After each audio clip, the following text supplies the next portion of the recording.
Good morning everyone, welcome to Ainsley News. It's Monday, the 11th of October. Aussie construction shut down and is silicon the straw to break the back? While all focus on construction in the press appears to concentrate on COVID workplace restrictions, an even bigger threat is quietly building, and that is the supply and cost of materials. We talked about this last week. However, with so much riding on construction in this country, the lack of discourse on materials threatens a rude shock. COVID restrictions on the production of polymers has been exacerbated by the cost of oil. Repeated hurricanes, where most are made and now shipping, not just in shipping costs but also constant wharf disruptions due to COVID. Polymers are used in a vast array of building and civil construction materials and have seen another 30% rise already this year. Just as prevalent is silicon. Ironically, the second most abundant element in the Earth's crust is in critical shortage. The core reason is a familiar one: China's energy supply curbs. China is by far the biggest producer, but Beijing-enforced power cuts have slashed production by as much as 90% in the second biggest production province. This from Bloomberg. Silicon, which makes up 28% of the Earth's crust by weight, is one of mankind's most diverse building blocks. It's used in everything from computer chips and concrete to glass and car parts.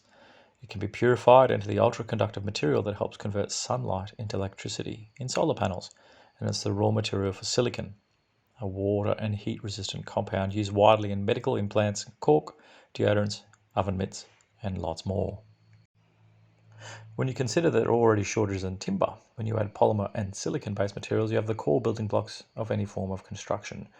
The inflationary pressures are clear. Again, this from Bloomberg. Along with higher prices for oil and metals such as aluminium and copper, the silicon shortage is feeding a squeeze that's already taken hold across supply chains, from producers and shippers to trucking firms and retailers. Their choice is either suck it up and take the margin hit or pass the cost on to consumers. Either way, the damaging twin effect on inflation and growth has raised concern about stagflation forces taking hold globally. One industry source in Australia was even suggesting that beyond the 5 times price in silicon-based products, we could even see the Australian construction industry literally grind to a halt in early 2022. Inflation is one thing, but just as a single silicon chip can stop the production of an entire car, so do silicon-reliant products on a house, a tower, a bridge, a pipeline, etc. This comes at a time when China has little personal need to fix the problem as its property market continues to implode. Indeed, its increasingly hostile stance towards the West gives it little strategic imperative to rectify this. You will recall part of the electric power crunch genesis in China's refusal to buy Australian coal for its largely coal-based power generators. This from Doug Noland.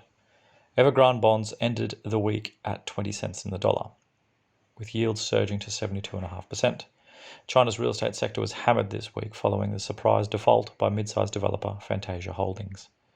Many major developers have lost access to new finance, while real estate transactions throughout China have slowed dramatically. Mounting evidence suggests China's historic apartment bubble has been pierced. Now it's a matter of how rapidly prices deflate. There appears no place to hide. Country Garden Holdings, China's largest developer, saw yields surge 181 BPS this week to 7.6%. Yields for this perceived pristine investment-grade credit began September at 4.74%. China and robust national balance sheet beforehand saved Australia from the GFC. Money printing got us through the COVID Part 1. China will be the cause of Australia's next recession at a time when our balance sheet is hugely impaired from the effects of COVID Part 1. Australia is often referred to economically as a two-trick pony: mining and debt-fueled domestic property. This spells a double whammy hit that could not only see the lucky country not so lucky sooner than many think. The ASX 200 is only 4% off its all-time high in August. That certainly won't be the case if all of this unravels as we see it doing so. Gold and silver are proven havens in a crisis, but also in inflation hedges. We can't discount both are not imminent.